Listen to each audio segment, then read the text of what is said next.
Beach is still a Category 2 hurricane. Max winds at 100 miles per hour. Outer Banks feeling most of those effects with some gusts over 30, but the strongest hurricane force winds staying out there over the open water. Highway 12 has seen some overwash. Hard to tell the conditions of the road underneath. That's the only road that runs into Hatteras, but it looks like the conditions could get worse tonight with the high tide around 7 p.m. in the Outer Banks, and then improve into the day tomorrow.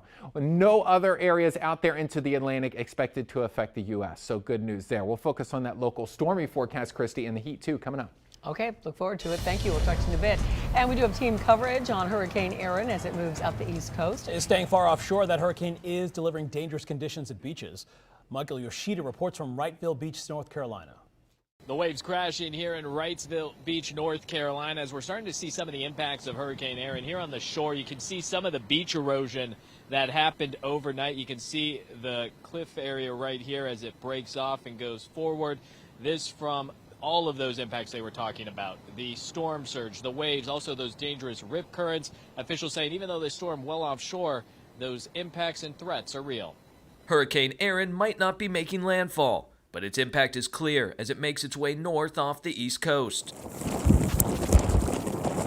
Much of the East Coast is under the threat of deadly rip currents and dangerous surf conditions. Officials warning people to stay out of the water. We've tried our best. We try to get the messaging out. We've been very proactive, and it has helped. Like I said, the numbers, I think, show that. But again, it's still going to be very dangerous for these next couple of days. I'd imagine into Friday. North Carolina is under a state of emergency, and evacuations have been ordered in parts of the Outer Banks, where the storm surge has pushed water past the beaches and into the streets, seen here cutting off part of Highway 12.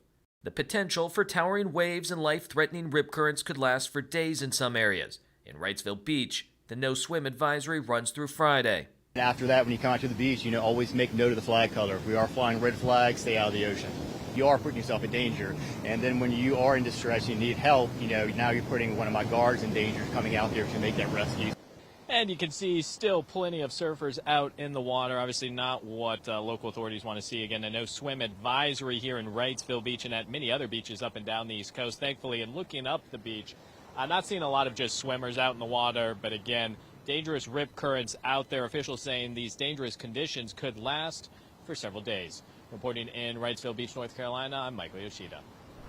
Michael, thank you. We are tracking Erin live pictures right now. This is from Virginia Beach, Virginia. And as you can see, boy, those conditions are nasty out there on the beach. Those waves are coming up and the gray clouds, the sky. We are seeing those indirect impacts right there in Virginia Beach from Hurricane Erin. A good time for you right now to sign up for our Talking Tropics newsletter. Scan that QR code right there on your screen. You can get daily tropical updates sent right to you from hurricane specialist and storm surge expert Michael Lowry and the rest of the Local 10 Weather Authority team. It is free.